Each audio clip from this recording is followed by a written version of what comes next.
Hello and welcome to the OmniGamersClub podcast, the podcast for games on all platforms, including on Indie's magically expanding journal. My name is Mark Uasa. And I am Daniel Winter. Good to be back. Welcome back to Vancouver. I'm sure it's not sunny as wherever you were for PAX U, right? You're coming back from PAX Unplugged. Yes, yeah, thanks to Dennis for holding down the fort while I was away. I spent last weekend at PAX Unplugged over in Philadelphia. So I'll have a few things to talk about in regards to PAX, obviously. Unfortunately, I didn't quite dodge the con crud, even though I was masked most of the time there. So excuse me if I'm hovering over the cough button today. Yeah, it's unavoidable, especially like when you get on an airplane, just being in an Yeah. airport, all those bathrooms, it's hard to miss. So I definitely have my sympathies there. Yes, I was put on the red eye through Detroit at the last minute, unfortunately, which was I do not recommend. Yeah, well, I wouldn't want to fly anytime around the holidays, so I'm glad that I'm sticking around at home base. Excellent. Well, lots of games to talk about today. We've got some announcements. I'll be talking about some of my PAX experience and a few other games we've been playing. So, Yeah, shall we jump right into that? let's do it. Let's talk some, I guess, news or a recap of Yeah. your Well, news. did you want to kick us off with some other miscellaneous news first? Yeah, I just have a really minor one. Is that for various reasons, my oldest and I have been looking into sort of console Christmas purchases sort of thing. We're kind of debating to get like another Xbox Series, like maybe like an S for the Hmm. basement, just to have the latest, fast loading, fast streaming video, and game time load times, or jump ship to the other side and maybe even pick up a PlayStation 5, Hmm. perhaps, because it's been a while since we've delved into that. Of course, I have a PS4 that's been collecting dust, which I've been considering playing a little bit more of. But one piece of news that did strike me of interest was that there's this device called the PlayStation Portal. It's a portable, as in it's got a screen and controller attached essentially, but it was always designed to be like a local streaming device. So you're supposed to use it kind of like as a second TV while your main Hmm. TV is utilized by someone else in your family or something like that. You need to have a PlayStation 5. But just recently, Sony has been playtesting their own cloud gaming service. So they are now letting you stream PlayStation 5, 4, and 5 games directly to non PS5 from PS5 sources. So you can basically play a PS5 game directly on a portal, on a PC, or even a mobile Oh, device through their remote streaming cloud gaming service without the need for a PlayStation 5. So that interesting. was news to me. It's still in its beta form, and I think there's only about 150 or so supported games. Oh, of course. So it's not the entire list of games that you could potentially play. But it struck me as something of mild interest to me, and I might even try a month or two of it to check out how it performs. I mean, because it's about the same as Xbox Game Pass Ultimate to get on the top premium tier of Hmm. PlayStation Plus. It's about 22 Canadian dollars, I think, for a month. Okay. Yeah, I've Yeah. not booted up my PlayStation in a few years now. It always sounded like a jet taking off every time I've tried. The few times I've tried to check out one of the few exclusives, and there are quite a few exclusives on the PlayStation I'd like to check out. I do I appreciate Xbox with not leaning too heavily on exclusives, or at least putting things on PC day and date. PlayStation tends to even games coming to PC. It's been like a year behind, so a few games there I would like to check out, but I don't know that that. I don't know that it's worth that much to get invested in new tech and new subscriptions just for a couple of exclusives there. Astrobot just won a whole bunch of awards, and I'm quite excited to check that out with my kid. But I don't think we'll be streaming to a TV at least anyway. So we'll see. Yeah, I did check the game list, and there's about 8 or 10 titles that I'm interested enough Okay. playing. So what I might do even is just drop Xbox Game Pass for Mm. like 3 months and just do PlayStation Plus You fit Ultimate. into the other side. Right, exactly. Just try it out because, at least there'll be other games I can try out. To be quite honest, there's a huge overlap between both of the Of services. course. Yeah. They're pretty much offering the same stuff. And really, you can't blame PlayStation for not having a lot of console exclusives. Xbox doesn't have a lot either. They just don't really do that in this generation. You got maybe half a dozen, 10, 12 in an entire console life cycle of notable real exclusives, not timed exclusives or anything like that, right? Everything else is pretty much the same. So that struck me as interesting, and I'm going to keep my eye on that because, everyone knows where Xbox heads here, but I'm theoretically for playing more PlayStation games. Excellent. All right. Yeah. You want to tell us a bit more about your PAX experience? Yeah. So where do we start? I mean, it was a real whirlwind of a trip. Very overstimulating and exhausting, I will say. Still catching up on sleep now. A lot to catch up on. I tried not to be ruled by FOMO this time around, but a lot to check out. I was increasingly of interest to check out a lot of the TTRPG side of things, which I'd somewhat dismissed that side of things last year, just more to keep focus, right? But I've definitely been more interested in TTRPGs this year, and there's obviously a huge showing of that at PAX Unplugged, which basically doubles the number of booths that I needed to check out, of course. So all that said, I didn't actually play that many games. So a lot of the time was spent just catching up with friends and strolling the booths and just chatting to some acquaintances and contacts in the industry, which is always good fun. Checking out some cool events that I'll discuss. So I will talk about a few games I saw, perhaps later in the episode as we get to the respective categories. But I wanted to talk broadly about some of the trends I saw there outside of the explicit games. So I will say I didn't have a media pass this year, which made things a little more difficult in terms of getting like explicit invites in advance to meet up with publishers. So relying a little bit on just chatting to people around the hall, which was it's tricky because on one hand the larger, even the medium-sized publishers are often staffed by just demo staff who aren't actually working for that company, right? And the smaller publishers can't necessarily afford to have their own booth, so it's hard to sort of you can't just like go up and start chatting impromptu to like designers or creatives or people running the company. So yeah, I was strolling around trying to just find cool projects to talk about, right? And that's as limited success with that in terms of you can't the actual creatives necessarily aren't there standing at the booth waiting for people to talk to them, but there were some cool exceptions there. So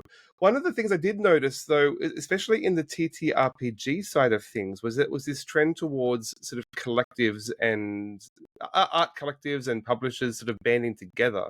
There was a few instances I noticed there, starting with the Indie Game Developer Network. They were they do a lot of mentoring and sponsorship deals with independent up and coming creators. They had a little booth there selling lots of zines and independent RPGs.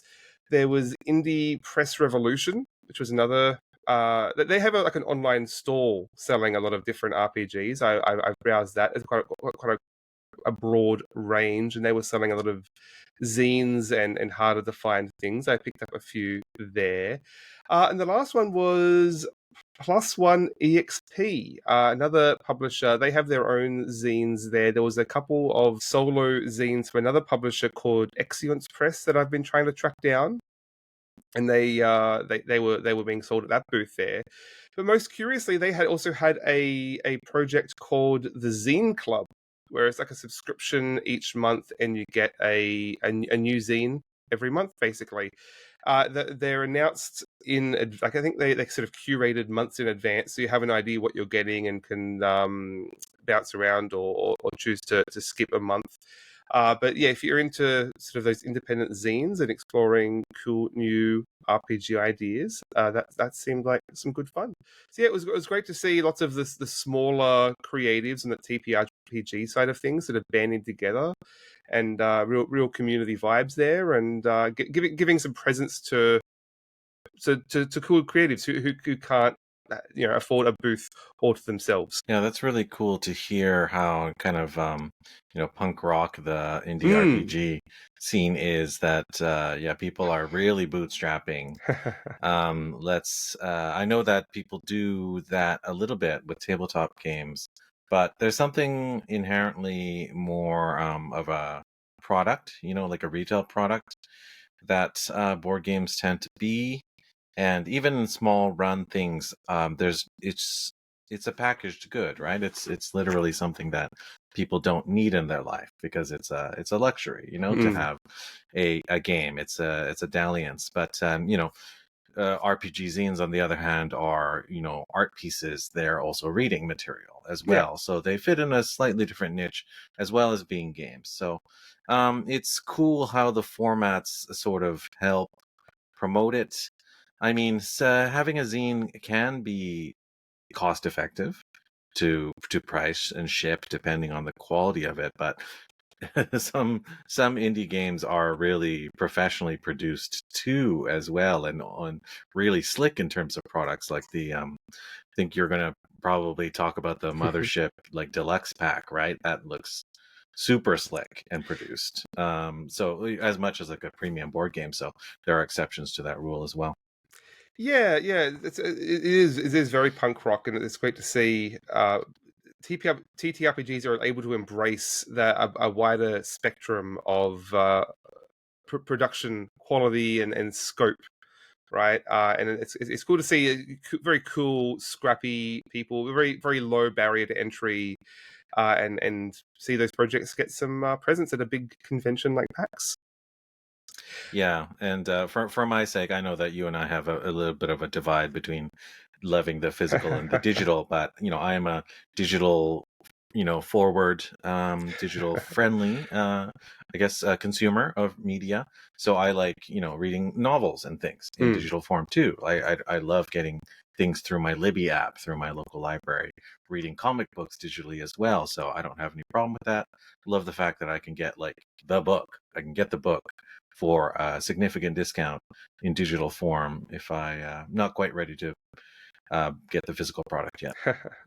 Well, speaking of sort of punk rock zine culture and how board games sort of struggle to embrace that side of the hobby, there were a couple of interesting exceptions to that case. There was a huge booth in the middle of the expo hall, I think sponsored by Kickstarter, called PAX Rising, where there was a half a dozen smaller sort of up and coming projects that were sort of going to be coming to Kickstarter, but there were board games and on card games in development, showing off prototypes and that sort of thing.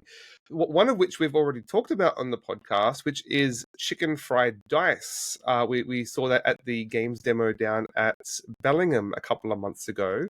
So I had a chance to catch up with Ashwin and Rob there again, and actually got to demo the game through a couple of rounds, which was good fun. And we looked at it at Bellingham, but I don't think we actually played it there. And so, just as a quick refresher, it was a real-time roll and write game. You're drafting dice to fill in your sort of roll and write board in real time, and it did remind me quite a bit of a game we discussed previously called Fit to Print, in that it's a fairly simple optimization puzzle of like you need to match up numbers to customers and in increase like in subsequent increasing numbers. You could really like a puzzle that you could really solve if you stared at it for long enough, but then you throw this huge wrench into the works of real time and suddenly you're scrambling. You can no longer optimize with someone just grab the perfect dice that you need, and so it's a great way of forcing you to play unoptimally in what would otherwise be an easily solvable puzzle. So yeah, I quite enjoyed that. It's got some fun sort of theming around the all the animals running food trucks, and of course you get to name your food truck a great pun as step one of the game. So yeah, I had a great time checking out that. There was another project I saw there called PNW Card Games. It was basically, I think it's on Kickstarter right now. I'll find the link and drop it in the show notes. But it's basically a series of, I think it's 6 card games to play with a traditional deck of cards. And it's for I think the product is actually like a physical hardback or sort of embroidered book with all the rules for these games, with some really beautiful sort of sketched illustrations, and all with Pacific Northwest themes, like animals and mushroom hunting, and great showcase of the Pacific Northwest, and including, I think there's 2, I think, different designs for actual card packs, like a deck of cards with original artwork that you can purchase as part of that project. So I've already got Beth Sobel's River and Stone cards that have very, very nice PNW vibes. So if you need more for that collection, this looks to be a fun little project. It's Great. PNW, 6 card games. Right. And for those not in this region or somewhere else in the world, PNW stands for Pacific Yes. Northwest, typically. For us, that would be the Pacific Southwest of Canada, but Northwest of the United States. Yeah, that's where we tend to reside. Cascadia, in another word. Yes. Yeah, that's really cool to hear. I'm actually energized by companies and publishers that take kind of like interesting formats and do things to keep either the cost of games low, or just like as an interesting kind of design scope issue, like Oink Games with their little tiny boxes. What is it? That company that makes 18 card games. Button Shy. Button Yeah. Shy, they're another one. And then like even like, although they're much more retail hits, like the Tiny Epic game series, Mm. it's really cool what they're able to do in such small boxes. So a Kickstarter project that lets you play games with products, tools that you already have, like a deck of cards, that sounds Yeah, great. yeah, reutilizing existing components and games, absolutely. But speaking of games in tiny packages, another cool project that was at PAX was the indie game Night Market. So this was run by Daniel Newman, who uh, New Trick, I think is his publisher's name. I'll have to double check that. New Mill, right? New Mill, but New Mill, he does trick taking games. Good catch, thank you. So he was inspired by the Tokyo game market, which is also very scrappy, lots of small. Sorry, cat interference. Hello, Ted.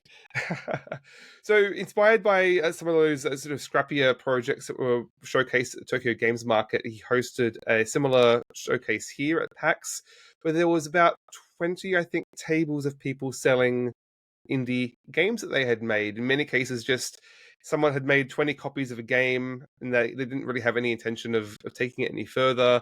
And they were just, just a cool project that didn't really have marketable presence, but is a cool artistic project. There was Marceline was selling a game called High Tides, which had it was like an abstract tile laying game. She'd only made 20 copies with like handcrafted wooden tiles.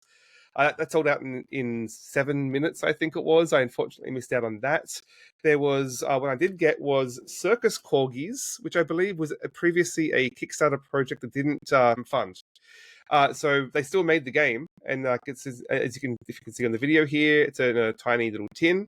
I have several friends who are very into corgis, so I picked up a copy of that. I have some friends who had demoed it previously and said it's a great little game. I picked up a couple of Daniel Newman's trick-taking games too for good measure. So again, there was a big scope of games there. There was one that was being sold basically as a Pez dispenser game. It was like I think it was a twist on Rummy or something, like little tokens that basically fit inside a Pez dispenser. Or there was a couple of others that seemed more like prototypes. They weren't sort of fully developed, but had some cool concepts. So it's just, again, great to see that sort of punk rock, scrappy zine culture coming to board games. Yeah, that's really cool. New Mill Games, I think they, among the smaller publishers that are out there, seem to be going for that sort of punk rock vibe. I think they intentionally keep their product runs low, from what I read initially. They don't have like massive cratefuls of the games that they publish, and they frequently publish smaller box games. So that's really cool to hear. Yeah. Yeah. So a couple of other little quirks I saw around the convention was we've talked a little bit lately about magazines. Speaking of sort of physical gaming artifacts, and I discovered two new magazines that's sort of adjacent to the tabletop culture. That is, where are we? Here we got here, Cozy Companion, which is a magazine put out by Snowbright Studios. They do both TTRPGs and board games. It's already like a dozen issues of this. Apparently, there's each issue has a sort of a TTRPG adventure. I think partly, mostly for their own games, like Tea Time Adventures is their big one, or Ink, I think it was called, was another one I was looking at. But it also has like recipes and interviews and board games. This issue I was looking at has like a whole print and play board game, or not even, you don't even have to print it out. It's like literally in the pages of the magazine. You can cut out the pieces, and you got a board game. There you go. So obviously, it's a little different from something like Senate or Weird Science in that it's obviously sponsored by a particular publisher. So it's going to be a little bit biased there, but if you enjoy their vibes, which, you know, very very cozy TTRPG adventures, recipes included. I noticed the adventure includes suggestions for what tea you should pair with your game. So if you're into those vibes, that's a great little accompaniment. The other one I found was Infinite Worlds, which was put out by Exalted Funeral, another TTRPG publisher. This isn't so much games related. It's like a science fiction magazine with short stories, cool sci-fi art, some comics and stuff. Not so much games, but it is run by a games publisher. So I've been reading through that, and it's got some great art and sci-fi vibes. So if you're into more magazines, there's a couple more options for you there. Nice. Yeah, I subscribe to a few, not subscribe, but I purchased a few digital magazines, including copies of some that are physical, like the Weird Science that I know you're also a fan of in the past, but there are several on Drive-Thru RPG that you can check out. There's one called Modifia, which is about Modifia's games. There's one called Cipher Caster, which you can imagine that's about Cipher System games. Monty Cook Games, Savage Insider for Savage Worlds. There's this Saga one for the Saga system, but there's pretty much a magazine, a digital magazine for any sort of system or subgenre of games that you can think of. Some about specifically horror games or solo RPG games as well. So there's so much creativity and passion and good material out there if you want some light reading. Yeah. I mean, obviously, I'd like to see more independent magazines that aren't particularly associated with a specific publisher. But a lot of these ones are not from the publisher; they're from fans, which is cool. Yeah. I mean, and obviously, those magazines only exist with support from readers. So, especially if they don't have a sponsorship from a publisher like that, go out and support them. Definitely.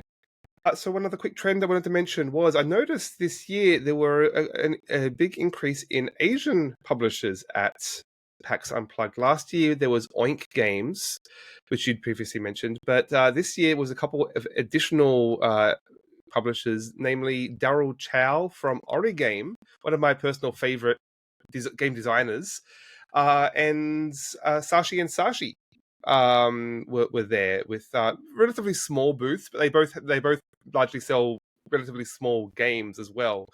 So it was great to see their presence there. It was one of my first stops. I actually, where is it here? Let me find it. One of my highlights from last PAX was Remember Our Trip, which is co-designed by Daryl Chow but published by Sashi and Sashi. Fantastic game. I've been trying to hunt it down for the last year, so making sure to nab one of those copies was my first priority at PAX this year. So Very excited to have that. Also picked up a couple of other smaller games from Daryl. So excited to dig into those. And it's those games just don't have wide distribution in North America, which is really disappointing. They are fantastic games, and it's great to see people to have another opportunity to pick them up. Sorry, I'm being attacked by a cat here, so Yes, I saw the tail. I'm being occupied. No, that's great to see. Yeah, Sashi and Sashi games always have a certain look to them, don't they? The art is just fantastic in them. And I think I have a couple of smaller box titles from them as well.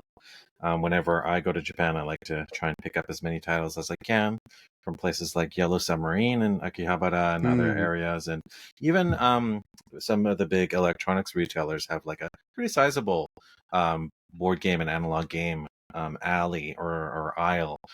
You'd be surprised. And of course, once again, Japan is the land of the trick-taking games. There's just so many trick takers out there. You'd be surprised. Probably some copies and retailers that there's only a print run of 100 or so, but if you're in Tokyo, you can find them, for instance.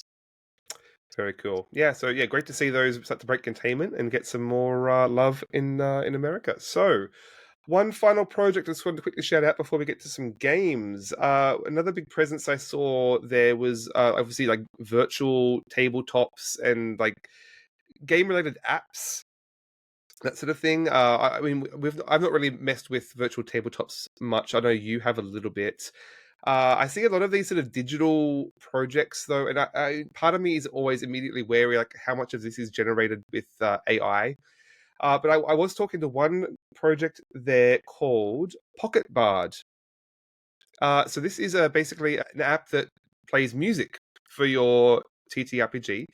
I think they have a free version that's includes a whole bunch of fantasy music, and they have other genres with a subscription. So they have sci-fi and like I think there's a cyberpunk one coming soon. They have a bunch of genres, but the fantasy version is free. It looks like this really cool dynamic app where there's different modes for like whether you're in combat or just adventuring, and you can switch between those modes very seamlessly, and it dynamically switches. All the music there was generated in house. I literally met the composers there at the booth. So all human made, which is great to see. Yeah, and the app just looked really nice as a seamless dynamic experience. And so yeah, if you want some just chill music as a backdrop for your TTRPG, worth checking out. Nice. Yeah, I am trying to find a virtual tabletop system that would work for light RPG gameplay. I'm kind of like more theater of the mind, so really, I guess I could get by with just like a chat app.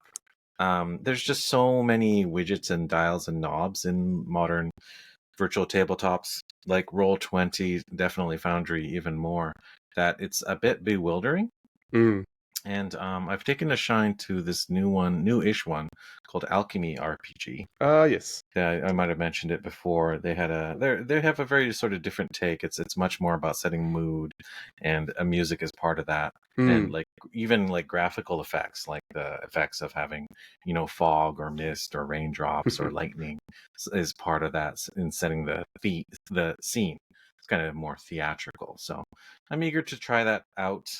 I know that not everyone, I think yourself included, loves playing RPGs virtually. I don't know, maybe just some related trauma from COVID days. But I guess my theory is like more games, the better, especially if game night gets canceled or it's hard to schedule in the first place. Yeah, I think it's something I'm definitely going to have to start leaning into more, especially with the pile of RPGs I came back with. Definitely, it's one of my goals for 2025 is playing more TTRPGs, and I think finding the right group is the hardest part. So I think go where the group is, and that's in most cases that's going to be online. Yeah, I like my current in-person group, but it's theoretically weekly, but it's shaped up to be more like twice a month. So I think I need to set up a new regular group. So Danielle, if you're interested, we should set something up. Yeah, well, I think we were talking about trying to do a little one shot over the holiday break, perhaps. So let's try Yeah, and definitely. throw some ideas together there. Great. All right. Anything else to report from PAX Unplugged? No. I mean, I'll discuss some other games I saw a little later, but for now, let's jump talking about some games. Let's talk about some games. Well, you might have to take the lead on this as well because I mostly am playing the same games I started talking about last week. So why don't you start us off and I'll jump in where I can. Yeah, well, I was excited to hear that you've been playing Aliens: Dark Descent, which was a favorite of mine from earlier in the year. Great little real time strategy game. I too have been playing a lot of the same games though the last month. Largely, just a lot of long RPGs that I've just been picking away at. Octopath Traveler 2. I'm still working on. I now have the full party. I think I've unlocked 5 of the 8 characters now. So I've got a full party and can sort of mix and match things and pick and choose what story beats I want to focus on now. So that's starting to come together. One thing I did want to mention with that game is that all of the side quests have like these weird little puzzles because all the characters have these like skills as to when you go up to a character, oh, this character can mug NPCs, this character can befriend NPCs, this person can interrogate them and to get information, and so they all have multiple different interactions that change whether it's night and day, and basically all of the side quests aren't go kill 5 wolves. There are all these vague hints at, oh, my husband won't stop gambling. I sure wish someone would stop him from gambling. And say, okay, which of my 16 skills will let me interact with him in such a way to stop him from gambling? So there are all these weird little puzzles that are quite unique, a little too obtuse almost in a sense. I struggle to solve any of them without help. But it is cute to see a game like lean into a sort of more original solutions to side quests. It's kind of like an adventure game, isn't it? Like we talked a little bit about those LucasArts scum-based adventure games, and it's like mix, character plus verb plus object, right? It's kind of like that because you definitely have the character and the verb. Each character has their own specific verb or action type they can do, like the apothecary can heal, for instance. Yeah, it's definitely a bit of a hunt and peck challenge to connect the right skill to the right NPC. We're so out of practicing. Like, we're so used to games holding our hand and guiding us to like with the objective marker to exactly what we need to do. I'm so out of practice in actually trying to have to think through these things for myself. Yeah, definitely. Which is going to lead into another game that I know that you've been playing. One that is a bit of a buzz in some circles is Indiana Jones and the Great Circle. Yeah. So Yeah. that's one new game that I have been playing. I don't have a lot of explicit fondness for Indiana Jones himself, which I have a background in archaeology, but I hadn't seen any of those movies until like I was halfway through my degree, whereas so many people got into archaeology because of Indiana Jones. So I have no fondness for his very loose archaeology styles, shall we say. Terrible archaeologist. But yeah, I was curious to check this out from Machine Games, who previously did the Wolfenstein remakes in the last few years. And yeah, I think you discussed it a little bit last episode. And so I was a little surprised going into this how much of this is basically an immersive sim, or an immersive sim light, shall we say. Because it starts out with a couple of very linear tutorial areas. Literally the first one is a recreation of the Lost Ark. Certain scene, let's just say. It's not spoiler for people. And then a couple of other tutorials, but then you're basically thrown into this large open area at the Vatican, which is quite open-ended, a lot of side quests, a lot of collectibles. Like you could easily spend 5 or 6 hours just wandering around this space. And yeah, it's a little strange because like it does have the trappings of an immersive sim. Like there are stealth elements, and you can hide bodies to not alert other enemies. But so much of it seems like it's not really worth engaging in. Like the AI is so weak that you don't. It's not even worth hiding bodies. Basically, no one's ever going to see the body unless like you leave it out in the middle of the street. And the combat's relatively easy to the point that it's not really worth spending 10 minutes stealthing around when you can just go and punch just go punch some fascists, right? So it's a little strange. It's partly this that it doesn't really set the tone for how you should be approaching the game immediately. I actually really appreciate how lightly they treat the stealth and the Yeah. combat, because this game isn't it isn't like it isn't like Siphon Filter or whatever. And neither is it a more combat focused game like Wolfenstein either. This game decidedly lets those things kind of fall very, very low in the priority scheme. And I quickly realized that the combat is sort of meant to be a bit of a joke. Like, you're supposed to literally take this trowel that's sitting over here on this crate. You're supposed to grab it, whack the guy in the head from behind, just like these, radio serials, heroes of 1930s radio dramas. It's supposed to be campy. And Yeah, it's great at that. Like, the fisticuffs are so silly. Like, it's usually one or two punches and it's done. exactly. And I Yeah, really like it. They don't make you sweat about it. I am starting to come around it a little bit, just with like it's not to say that it's easy, but it's just not punishing. So if you want Right. to approach the game stealthily, you can have the feel of being stealthy and sneaking around and bonking guys in the head without being punished for it, and without like having to spend half an hour intricately setting up this. Oh, someone spotted a body, and then save, reload. Or if you want to just go in fist punching, it's actually like pretty fun. I will say the actual combat, because they're like the levels are just littered with objects from like trowels and pitchforks and guitars and bottles, and you can just like whip them around. You can whip your literal whip at enemies. Your fists that are pretty effective, and so it's easy to bounce back and forth between those different weapons and have a very pulpy experience without a lot of challenge, but it is very visceral and fun. Yeah. And those sound effects, like literally when his punches sound like a whip crack, just pow, pow. Like I don't know, there's like some really strange foley going on there with those fists. Yeah. So stealth and combat, they're not the main elements, but they are elements.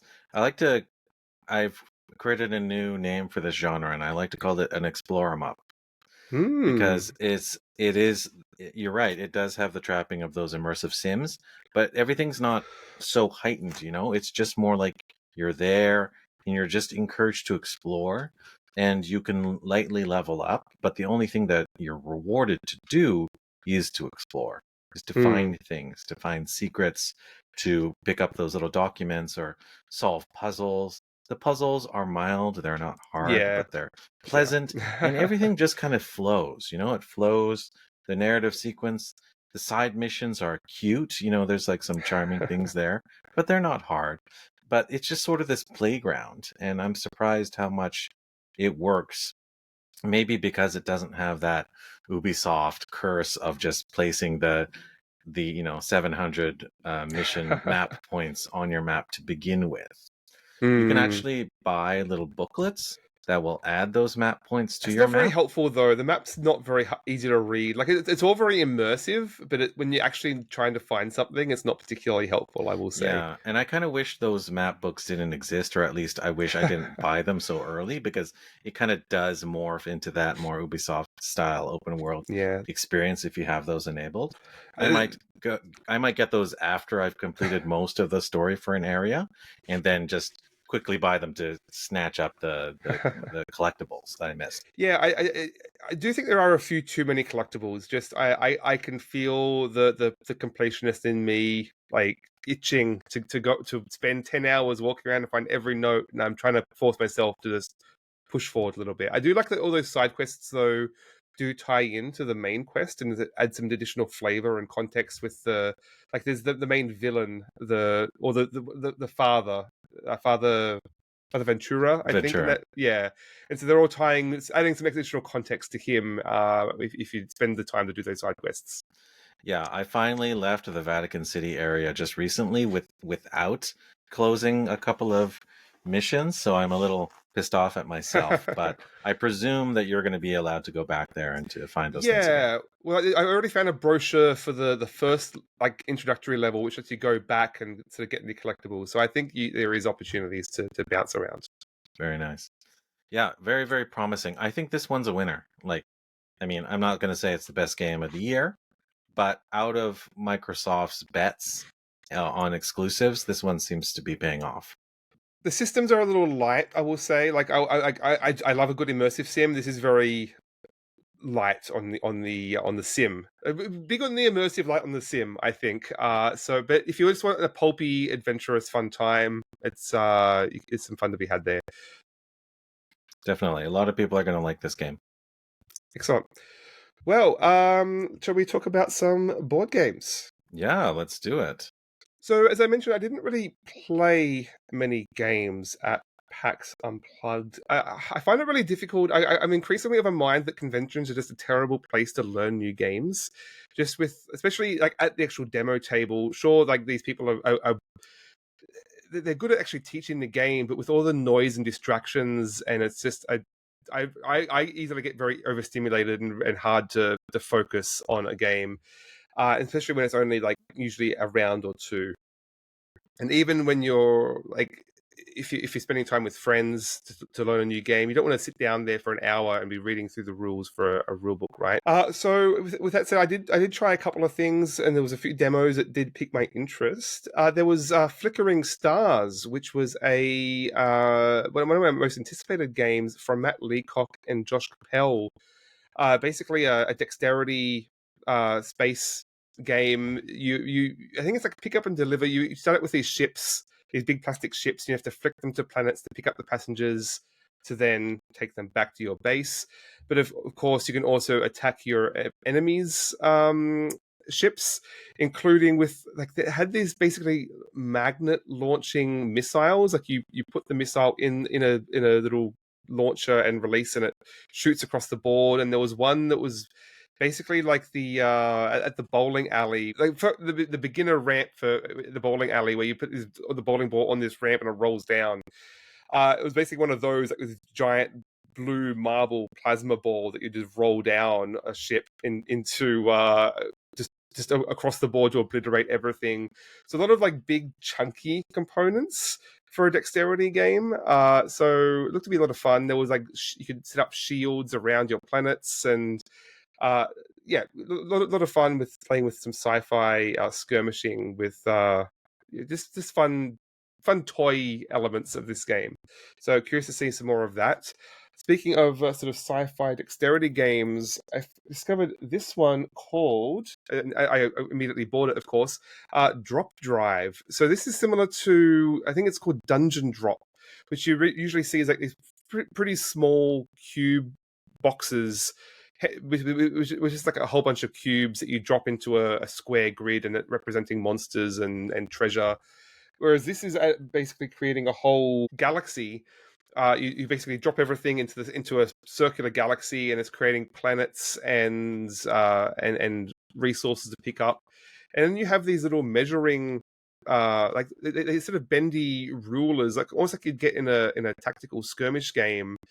They're modular in that they're like lots of little pieces like Legoed together, and you sort of attach more and more based on the how far your ship can travel, and so you can bend these to like see how they can travel around the galaxy to pick up certain pieces. So again, some fun sort of dexterous toyetic elements for exploring space, which is one of my favorite genres. So looking forward to digging into that.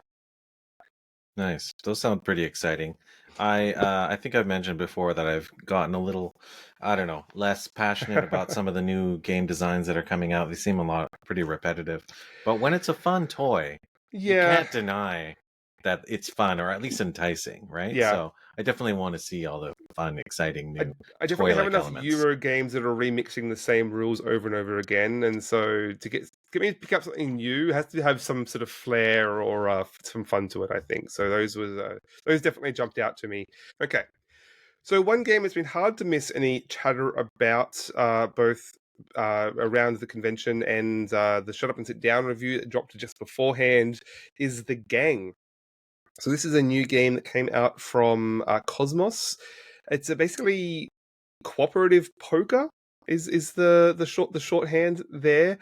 So I wasn't able to get my hands on this at the convention. It of course sold out pretty quickly, as did the Lord of the Rings trick taking game I was trying to get my hands on. But I did have a chance to try the gang later with some friends I met up with, and so yeah, this is basically like Texas Hold'em.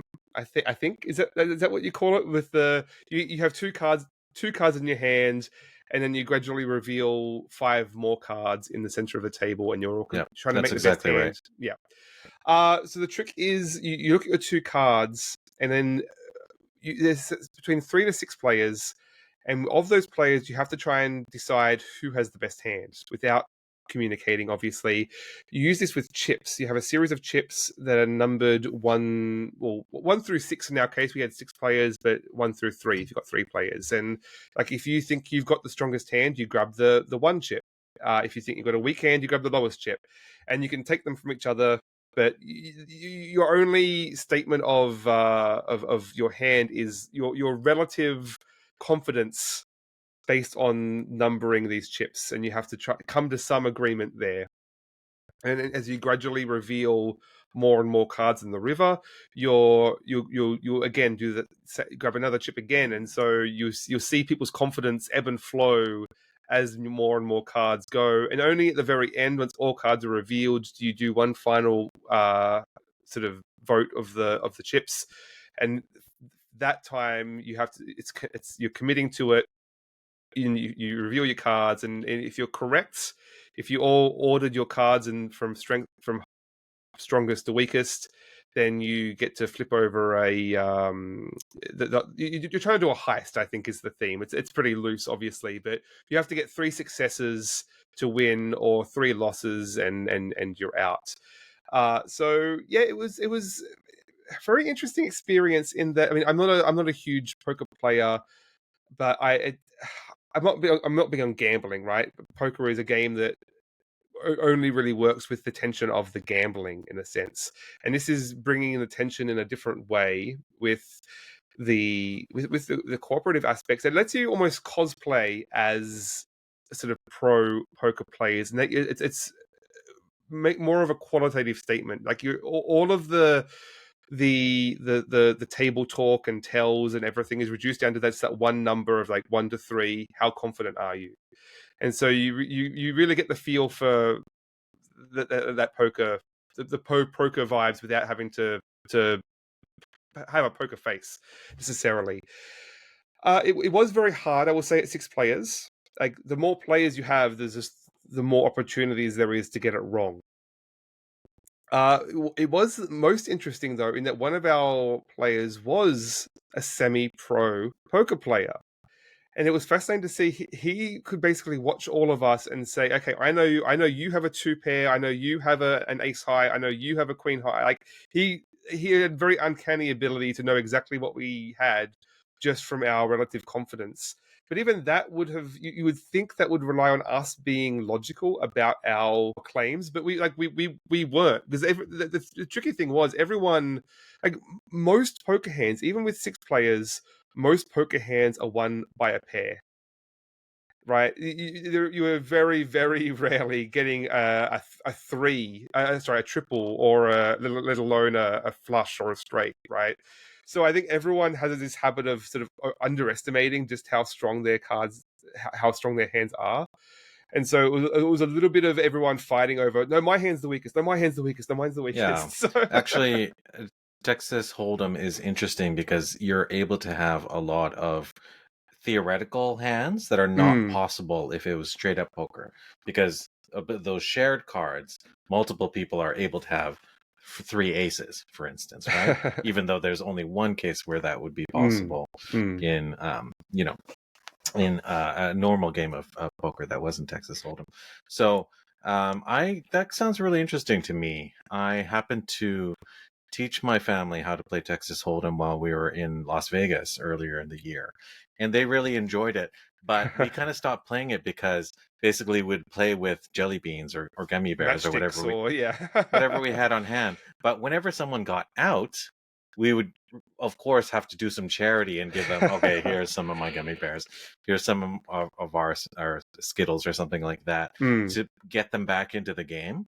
And then, so this setup of the gang would let the whole group stay in the game until we all failed together, right? So yeah. I think that would probably work pretty well for my family setup. Yeah, again, I don't know how well it would work for people who are really into poker, but then those people are probably just are playing regular poker, right? So I think again, this works really well if you like the idea of poker without the actual gambling and without the psychological aspects, right? So yeah, I'm looking to pick this up. It's a fun little game. I would like to play it with less players and see how it scales. Nice. That sounds good. I'll put that on my list of games to pick up from Rain City Games. And I'm also interested in this one called Trio, which is a Japanese designer. It's Yeah. called Nana in Japanese. Hmm. Actually, Dennis was telling me about this on his previous guest spot on the show. It's from a designer that I follow on Japanese social media. So I'm interested in picking that one up as well. Okay. Well, I'll move along a little bit. Just because we're running a little long here, so let me see. I'm gonna jump onto again one of the few full games that I played. Is I made plans in advance to get in a session of PAX Penning. So this is I mean, the PAX games are quite a storied, you know, series from multiple designers. I've not played any of them. I know like PAX Premier is probably the most well-known one from Cole Worley. So this came out earlier this year. You might be able to see it behind me there somewhere. But basically, it's in a stack. That's how the game. You have to basically custom order this from the designer, who will then hand assemble it and send it to you. You have to like submit it via a Google form. Is the only way to currently buy this game. But basically, the stack unfolds into a cloth circular map that's not embroidered, it's like printed but hand assembled, at least, shall we say, with a bunch of like glass beads and chess pieces, and it all looks very folk game.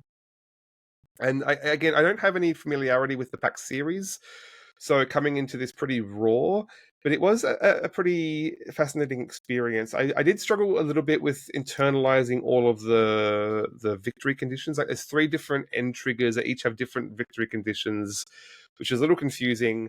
But in short, you all start the game with a bunch of gems of your color behind a screen.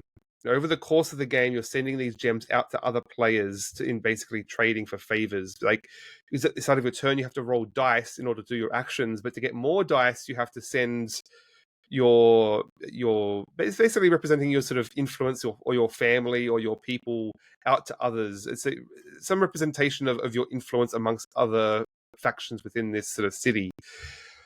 And so it's all very transactional and it's some light negotiation, but it's a fascinating exploration of the sort of ecosystem and all the moving pieces within it. So I didn't entirely internalize, but it's some really fascinating sort of interconnected systems. Like when you're rolling those dice, you're using it to move these pawns along these tracks that you can then set up roadblocks or you can set up gems to then gain more influence in turn. So some like engine building going on there, but it's all a lot of pushing and pulling with the various elements. So again, playing in the middle of a convention and a relatively complicated game, I didn't really internalize this, but it's a fascinating artifact with these like chess pieces and glass beads and cloth board, and we had so many people stopping by to take a look at it as we were playing and taking photos.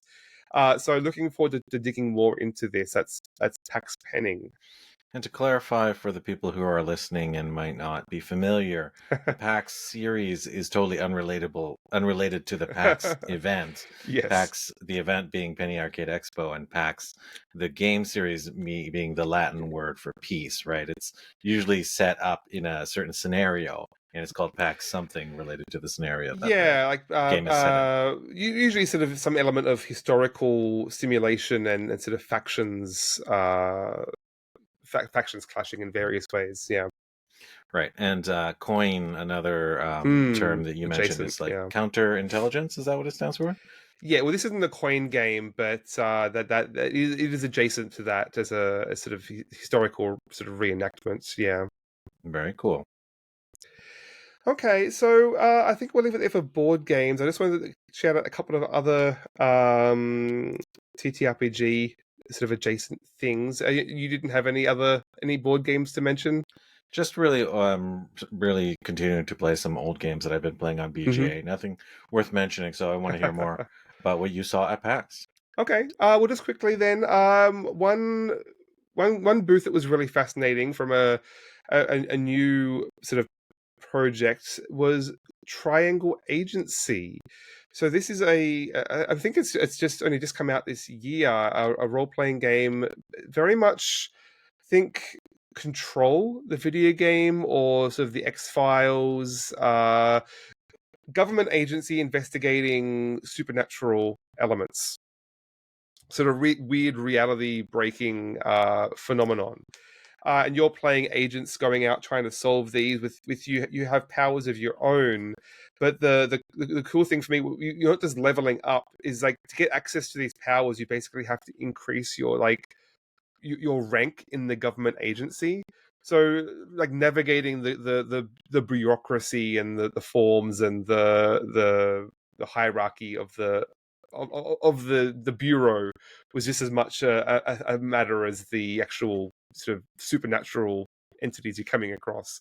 So thematically, I just thought that was really cool. Like a lot of great graphic design with it's a mix of that old like 70s like a lot of like government manuals and things Ah, like that. Yeah, so similar to something like Control or Portal, I guess, is in like Aperture in Portal. So yeah, great sort of satire, commentary on governments and supernatural yeah. hijinks. There's a book series called The Laundry Files by the author Mm. Charles Stross, of which I read the first one. That sort of reminds me of like very much playing along the similar lines to Control and X Files, the secret agency of bureaucracy dealing with the occult and strange phenomenon. Yeah. I will say it seems to operate using D4, the oddest of dice shapes, but obviously called Triangle Agency, so that makes sense. But I will say that they had custom D4s where the three or the four, one of the numbers was like highlighted, like it was like a red tip on that I've side of the seen them. pyramid. So when you that was a very cool touch. Yeah, I wonder if I can get over my irrational hatred of D4s. They just strike me as a shape you shouldn't roll. Yeah. This feels wrong, but I think it's leaning into that in some way, perhaps. I mean, The at very forbidden least, objects. they should just make them D12s, right? Or D8s, right? You can round that down into 4 results, and they just roll way better. Come on, people. It's simple math. I'm sure there's some comments, some commentary in there, like the government sort of forcing you to use the most awkward shape possible. And it can physically harm you if you step on them, too, is another reason why, people should be wary. But Yes. yeah, Triangle Agency just sort of blew up on social media, the Mm. social media that I follow anyway. So I'm really surprised and eager. I mean, I thought I was mostly up to speed on most indie tabletop RPG stuff, but this one really caught some people's attention. Mine Mm. especially. I only caught hold of it very late in the show when I was running low on space in my bag, so I wasn't able to get the book, unfortunately. But I will be keeping an eye on that one. Very cool. Another quick game, and not so much a TTRPG, but a more of a war game, I guess, is Halo Flashpoint. So this is a tactical skirmish game in the Halo video game universe. Obviously, just came out. Basically, it's more of a deathmatch, like the multiplayer deathmatch mode. So it's just the Spartans. I think each player has. I think we had two, but I think you normally go up to like 3 or 4 Spartans each. That there's a bunch of terrain in the center of the board, and you're rolling to shoot the other Spartans. Pretty simple stuff. But I have not played many skirmish games, but the thing that did immediately stand out is how quickly you're getting into the action. You're just immediately rolling dice, and like on my first turn, I taken out one of the enemy Spartans. Then they're going to respawn the following turn. So very fast-paced action. Like you're rolling dice. I think on a if you crit on certain dice, you roll more dice, and if those crit, you roll more again. So I was rolling like 20 dice in a turn at one point. And you've got the terrain was very simple in that you're always considered to be in cover, but if you can see the base of your opponent, if like you have to literally have to eyeball it. If from your unit you can see the base of your enemy's unit, then they're considered out in the open, which is more dice. So relatively simple in terms of line of sight rules. Some obviously fun Halo weapons, like there was the grav hammer had spawned in the middle of the map. You can go and try and grab that. I personally like to see more of the sort of the covenants and some of the aliens and other fun aspects of the Halo world. I think there are some elites that I think as an add-on, but those are just like being added into the same sort of skirmish mode. So yeah, it did seem like a sort of very fun, just immediately beer and pretzels, roll some dice, fast-paced skirmish game. I'm not sure how much replayability is in there, but it did leave a good first impression. Yeah, I for one, I'm eager to play this video game based skirmish game. Obviously, I have fond memories of playing Halo 1 and 2 multiplayer in person at LAN parties and things like that. And the current edition of Halo, the most recent ones, have like a kind of Spartan versus Spartan kind of training mode type scenarios just like this. And this game is by publisher Mantic, that's known Yes. for some tabletop games as well. They're utilizing the kind of cube-based system, which basically means that kind of all objects fit within these like three-dimensional cubes of space. So range finding, like basically you don't need rulers because you can just simply count. Is it that many cubes away? It's in, you hit, sort of thing. So sounds like it's streamlined, probably fun to play with a pal. I'd love to play this game with my oldest kid who loves the Halo games as well. So it looks really slick and polished. And the cool thing is you can, do as little or as much paint as you want on these Spartans because, the games have some pretty outlandish color patterns out there if you really want to customize. Yeah. I mean, again, another game I probably would have grabbed if it wasn't for weight restrictions. So yeah, I'm looking forward to digging more into that. That's Halo Flashpoint. Very So, cool. one final shout out I just wanted to mention before we start wrapping this up is that I was chatting to the folks at Exalted Funeral. I mentioned previously they did the Infinite Worlds magazine. They were selling Mothership and Mouse Ritter, which of course, I'd been tracking down for some time and did pick up. But in purchasing those, I learned that or at least the fellow I was talking to, listens to the podcast, which was really fantastic to hear. Always love to see that. And so we got chatting to them, and I didn't realize how many games they had published themselves. They not just distributing other games. But they kindly basically gave me a few games to review that we can take a look at further down the road that you and I will discuss in advance. But one I just wanted to quickly showcase that you have mentioned previously, that is Ultraviolet Grasslands. Which I don't remember the context of you bringing this up. I know you had been interested, so I've been flicking through this, and it definitely is incredibly evocative. I will say, very psychedelic. Yeah, definitely the artwork, the world, the kind of strangeness, all the things I like in fantasy, sci-fi, fantasy games. Not enough games kind of go to that weird space, and that game seems to definitely do that. It does seem to be more of a setting guidebook rather than a rule set. I do need to dig into it a little more. I think it's sort of designed to bring in some other rules from like an OSR system, perhaps. So it needs a pretty firm hand as a GM. But yeah, fantastic setting and vibes in that. Looking forward to reading through that book.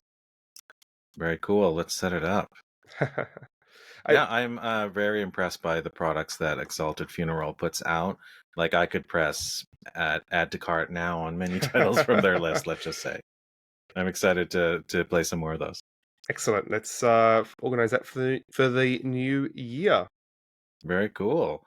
All right. Well, we have. I guess we should tell people about the next episode. We have. Yeah. Are we telling people about the guests that we have lined up? Yes, yeah, we've got exciting plans for the next couple of episodes already lined up. So, next episode, we're going to be returning to the TTRPG for our first featured game in that space for some time. That is going to be Scum and Villainy, which we've been hinting at for some time. We're finally prepared to jump into that hive. So, joining us for that is going to be Greg Loring Albrecht, the designer of Ahoy and some other upcoming projects that we're excited to talk about.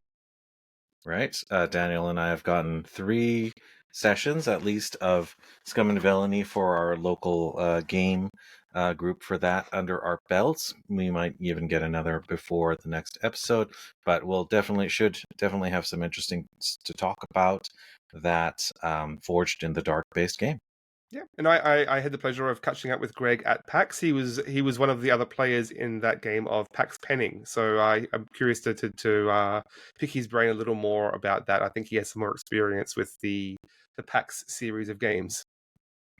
Very cool. All right. Exciting things lined up. But for Mm. now, we're all gearing up into heading into the holiday season. It's nearly upon us. Yes, yes, yeah. Hopefully, we can catch up with some more games during that time. So lots more to talk about. Hope everyone has a fantastic holiday season. I think the next episode is actually scheduled to come out on Christmas Day, which might not.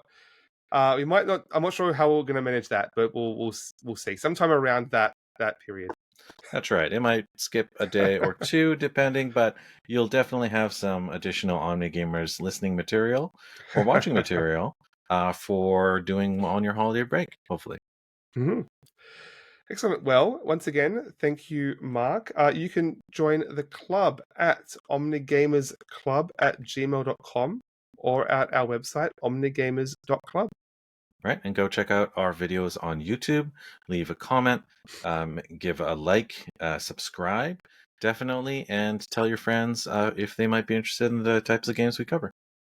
Great. All right. So let's thank you so much, Daniel, for bringing back all that exciting news, all those exciting physical games that you brought back as well. I'm really eager to check those out in person, to try those games out myself. I always benefit from your generous con attendance.